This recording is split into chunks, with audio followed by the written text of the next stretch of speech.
It's a bright shade of green this morning. 50 points, 60 points almost higher for the Nifty. Up now for the sixth consecutive day now.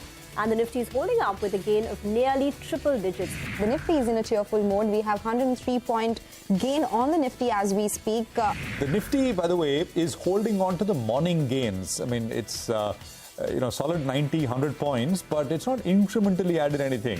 18,176, and we are basically ending down 40 points from there. So there is a pullback which has happened.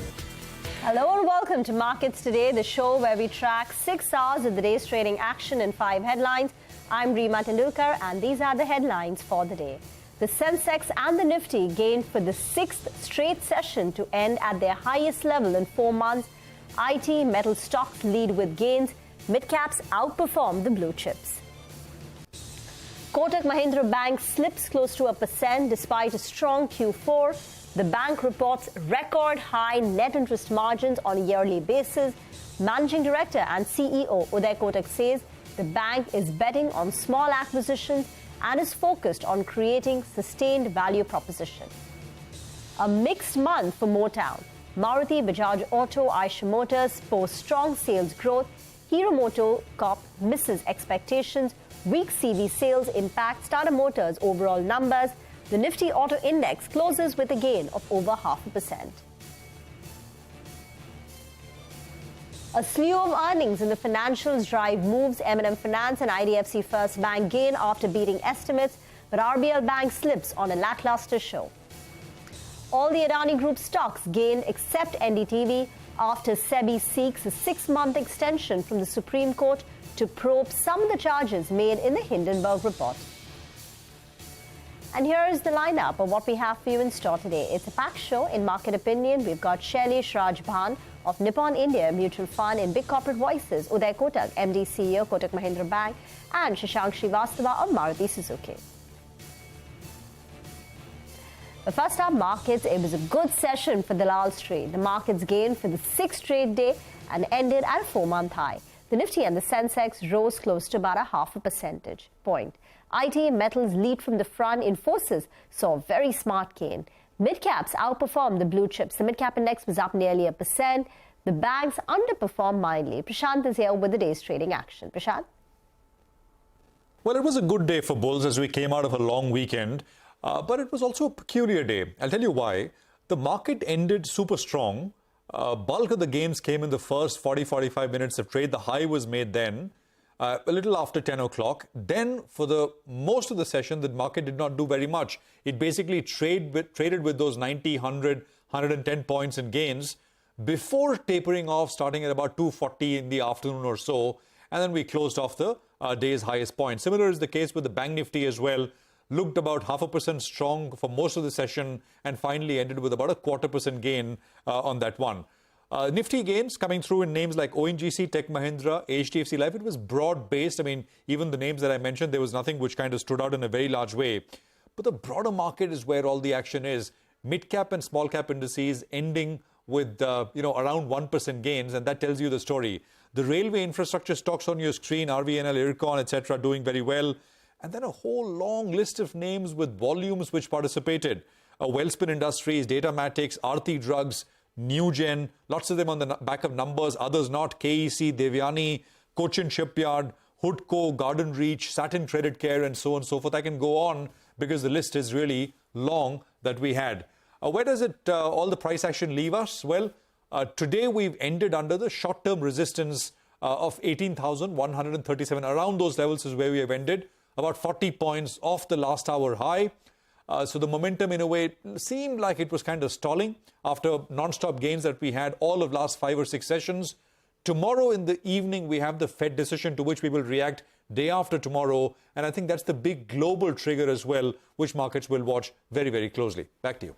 Thank you for that. In Market Opinion, Shailesh Rajbhan of Nippon India believes pharma sector is at an inflection or turning point with regards to earnings recovery. He also gave his outlook for the mid-cap and small-cap sector. This could well be a very, very important turning point for the pharma sector from a earning recovery point of view. And that is what I think will really matter, because markets in the shorter term do really look at how the near-term earnings are performing. We have seen meaningful price increases in the domestic side. We have seen a reasonable recovery in demand in the domestic branded side. And I think that is what is now going to determine the larger profit growth for Indian pharma companies. Select segments like, API continue to remain weak, but I think it's a function of now last 12-18 months of weakness, and it should get better from where we stand. In the last 4-5 months, we have now seen select sets of mid and small caps having corrected, and that has allowed for some opportunity to move around there. In fact, many sectors which were have been tailing off a bit, providing opportunity. So there is clearly some sense of reasonable risk reward coming about in mid and small cap spaces, more so in the small cap side, where the participation has increased. Okay, let's get to the second headline of the day, and this is a big one. Kotak Mahindra Bank tumbled close to about 1%, and this is despite reporting the best quarterly ROAs. ROAs are return on assets. The private lender also saw record high net interest margins. The asset quality also came in lower, the best in the last 32 quarters. But the stock saw some profit booking. Abhishek is here with the key highlights of the numbers. Abhishek? Well, Kotak Mahindra Bank came out with a strong P&L. The ROA or return on asset was at 3%, which is an all-time high, led by the fact that net interest margin was at all-time high of 5.75%. So the NII growth on a YY basis is perhaps the best that you are seeing in last 7 to 8 years. The retail segment loan growth was pretty robust, growing at 23.5% YY and about 5.5% sequentially. Asset quality, both the gross NPA and net NPA ratio are one of the lowest that you are seeing in last 8 years or even more. So the cost to income ratio declined on a sequential basis, perhaps the lowest that you are seeing in last 7 quarters, coming in a little under 44%. CASA ratio on the flip side was at 52.8%, the lowest that you are seeing in last 15 quarters. In terms of P&L, both the NII and PAT were ahead of our poll. Brokerages largely have a mixed view on the stock. Our target price ranging from as low as 1,860 per share to as high as 2,513 per share, which is given by Goldman Sachs. Back to you. Organic is a certain level of growth, and there is always an inorganic option which we keep on looking at. In the end of February, we announced Jaimin Bhatt shared with you the wonderful results of BSS Microfinance. It's a company we bought in 2017. This year, BSS Microfinance profits are 297 crores post-tax. If I recollect right, we bought BSS Microfinance in 2017, the total company, at 138 crores. So we are very focused on value proposition and sustainable value proposition. We have just announced the acquisition end of February of a microfinance company with primary operations in UP called Sonata. It's undergoing all the approval processes. We are clear that for the right acquisitions, we are ready to put money, and we want to grow deep India. We think Uttar Pradesh is a state which offers tremendous growth potential. We are open to small acquisitions. We are not afraid of big acquisitions. Okay, not afraid of big acquisitions, but Kotak Mahindra Bank is open to small acquisitions. Now let's get to the third headline for the day, and this is coming in from the automotive sector. Now, the auto sales for the month of April were a mixed bag. Eicher Motors and Bajaj Auto gained over 1% on the back of strong growth in domestic motorcycles. So for Eicher Motors, the year-on-year revenue growth was about 18%. But for Hero MotoCorp and Tata Motors, both tumbled after failing to deliver. And there was a weakness in sale. On a year-on-year basis, the sales numbers declined. Sonia is here with the details. Well, thanks a lot for that. It was indeed a mixed bag for the auto sector. So let me start with the good numbers. From the two-wheeler space, it was Eicher Motors and Bajaj Auto that did pretty well this time around. For Eicher Motors, both Royal Enfield and the commercial vehicle business were very strong, both seeing growth in excess of 18%.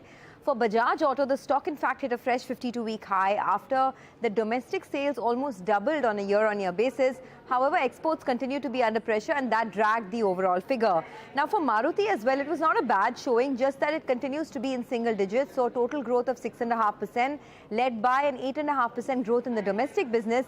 Exports were under pressure, but the management said that that was just a shipment-related issue, and there's no real concern in the export markets. On the downside, as you mentioned, Hero MotoCorp is one of the biggest Nifty losers because of a weak showing this time around. Not only were the numbers below street estimates, there's a steep fall of 5.5% that the company has seen at a time when its peers are reporting a growth in their numbers. Also, you had Tata Motors, very peculiar, at a time when peers like Ashok Leyland and Eicher have reported a good growth in their numbers.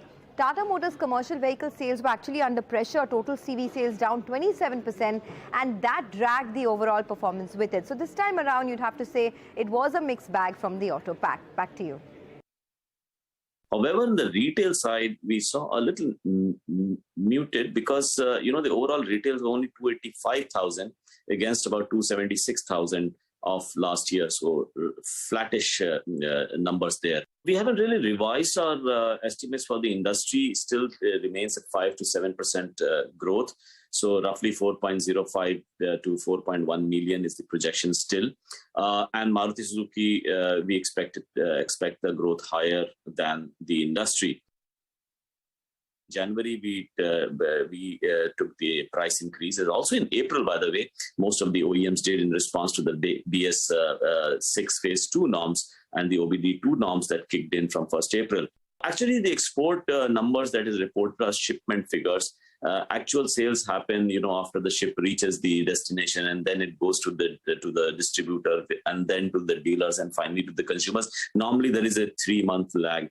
So these number differences, which you are saying, a lot of these the ship scheduling differences, not too much to be read into it. On an overall basis, if you see Maruti Suzuki's export number 259,000 last year, we expect export number this year to go up from this 259,000. Okay, get into a break. On the other side, we'll be back in a jiffy with the other headlines.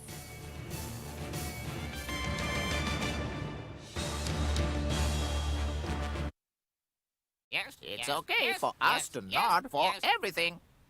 Because we are Barretts. Yes, but your wealth manager? Shouldn't be doing that. You know? Choose Nuvama.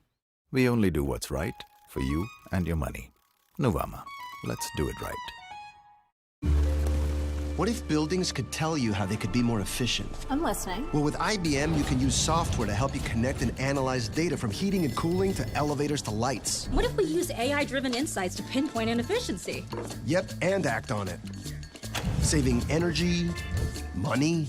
And emissions. Yep, that's a big one. Now you've built something better for everyone. That's the sustainability solution IBM and a global real estate company created. What will you create? IBM. Let's create.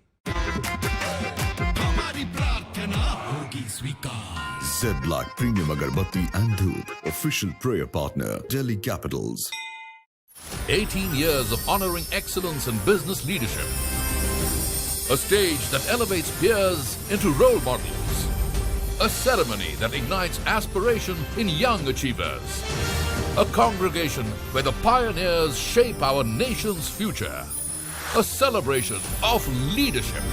Standard Chartered presents 18th India Business Leader Awards in partnership with Hindustan Times.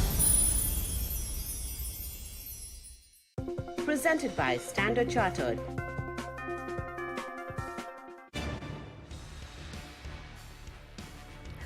Welcome back. You're still with us on Markets Today, and now let's go over through the rest of the headlines that we're tracking for you. The fourth headline today is the banking earnings. So let's start with IDFC First Bank, which rallied 4% on reporting an all-round beat in the fourth quarter.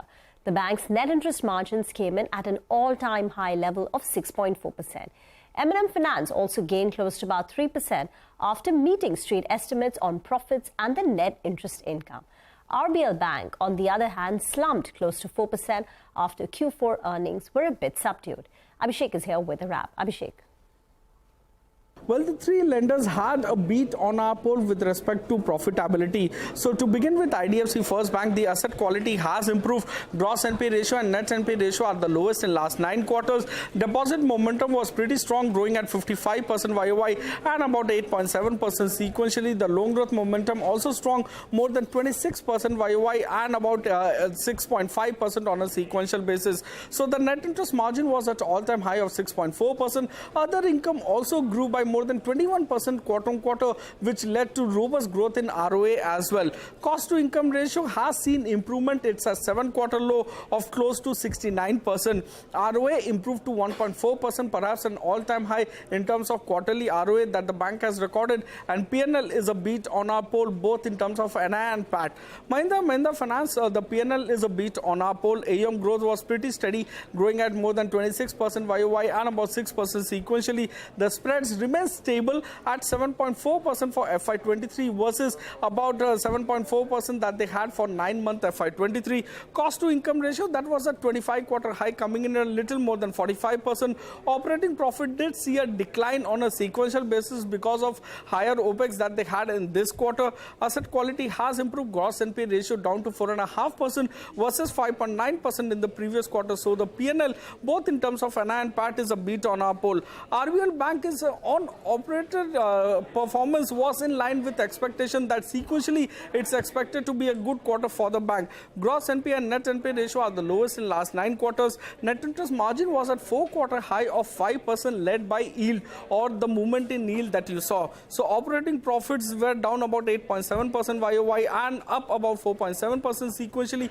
YOY, this is the 7th quarter in a row that they have seen decline in their operating profits. RWA to advances continue to see improvement, which means the balance sheet is becoming less risky, and it was at 11-quarter low of 121.3%. 15-quarter high in terms of return ratios. The ROA touched the 1% level and ROE about 8.1%. So in terms of their performance, the NI was slightly below our poll. However, PAT was ahead of our poll. Back to you.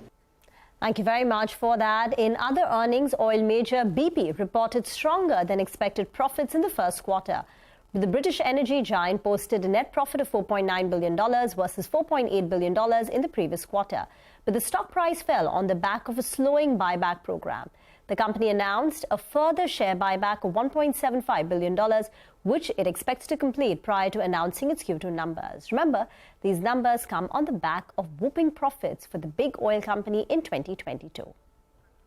Ambuja Cement reported an all-round beat in Q4. Standalone net profits came in marginally higher than the same quarter last fiscal. The cement major has also reported an 8% jump in the revenues.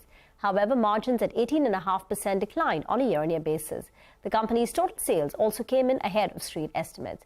The Ambuja Cement Board has declared a final dividend of 2.5 rupees per share. The numbers came post-market hours. In trading today, the stock was down nearly 1%. Let's get some opinion now. Shailesh Rajbhan of Nippon India Mutual Fund is expecting the earnings cycle to improve from here on. He's seeing a 12 to 13% broader earnings growth over the next 2 to 3 years. We had reasonably weak earnings in the last 2 or 3 quarters, and I think as earnings from here on start improving, because it's a journey still, earnings don't ramp up in 1 quarter. But I think directionally you would find earnings improving from here on, which plays out a lot in terms of how the markets are optimistically looking at the near term. India does depend a lot on global demand, and I think that will support our earning recovery as we get into in the next 2 to 4 quarters. And I think that's what markets are looking forward to. We would look towards maybe 12-13% kind of broader earning growth over the next 2 years, with some chances of acceleration if things remain normal. If in terms of commentary, I think there is no increased pessimism. I think in some pockets there has been recovery in March and April. In some pockets there has been deterioration. I think it's purely got to do with the initial distortion which happened, where you had a very sharp rebound, very sharp increases in price due to inflation. I think that is middling around. So I think 2 quarters out, the strength of the earnings should start getting visible to the levels which we are talking about. And the fifth headline for the day. Most of the Adani Group stocks ended in the green. NDTV ended in the red after disappointing quarterly earnings. All this after SEBI sought a 6-month extension from the Supreme Court to probe some of the charges made in the Hindenburg report. Ashmit is here for more on what SEBI told the Apex Court. Ashmit. Well, SEBI's affidavit is quite clear. They want a 6-month extension to probe the Adani-Hindenburg saga. Now, as for the SEBI affidavit, They've cited the Hindenburg report, and in saying so, they've said that there are 12 suspicious transactions that warrant an investigation, that the investigation will also need to go into aspects of related party transaction norms, corporate governance norms, minimum public shareholding norms, as well as stock price manipulation. These are the aspects vis-a-vis the Hindenburg report that SEBI will be investigating. SEBI affidavit also says that it also wants to investigate the trading action that took place before and after the Hindenburg report. That is also something that is on the SEBI's radar. As far as the scope of investigation is concerned, SEBI says that they will be looking at 7 listed Adani entities. That's Adani Enterprises, Power, Transmission, Green Energy, Ports and SEZ, Total Gas, as well as Adani Wilmar. SEBI is also pointing out as a part of its affidavit that these investigations may also require depositions to be given by key management personnel as well as by the auditors. Having said that, in terms of the documents that will be that the SEBI market regulator will be seeking, quite expensive. SEBI goes on to say that they will be seeking not just the financial statements, will also be seeking a statement of assets, liabilities, as well as receivables. Will be seeking details of offshore entities. Will be seeking details of board meetings, of auditor meetings, meetings that approved some of these transactions. Will also be looking at, in fact, some of their entities and related party transactions. So all of this will fall within the ambit of the SEBI investigation, and that is why SEBI says that given the wide scope and the complexity of such a transaction, of such an investigation, it's important that there be an extension allowed. They said that ordinarily it would take 15 months. We'll try to do it in 6 months' time. So the question now falls to the apex court, the Supreme Court. We spoke to a few lawyers. They tell us that the Supreme Court is likely to take up this SEBI application next week, and that's perhaps when we'll begin to get more clarity on the way forward. Thank you very much for that. So 6 months more for the Adani-Hindenburg probe. In other news, the government will auction lithium reserves found in Jammu and Kashmir later this year. The Mines Ministry has written to Jammu and Kashmir administration to appoint a transaction advisor for the auction. Remember, the Geological Survey of India discovered nearly 6 million tons of lithium in February from Jammu and Kashmir's Reasi district. Sonal is here with details on how India stacks up against global peers when it comes to lithium. Well, this is an important update as far as lithium reserves in our own country are concerned. So I thought let's take it forward and talk about what the global picture is really like when it comes to lithium reserves and production as well in every country. Now, in 2022, the global lithium reserves stood at 26 million tons. Now, that's a big number.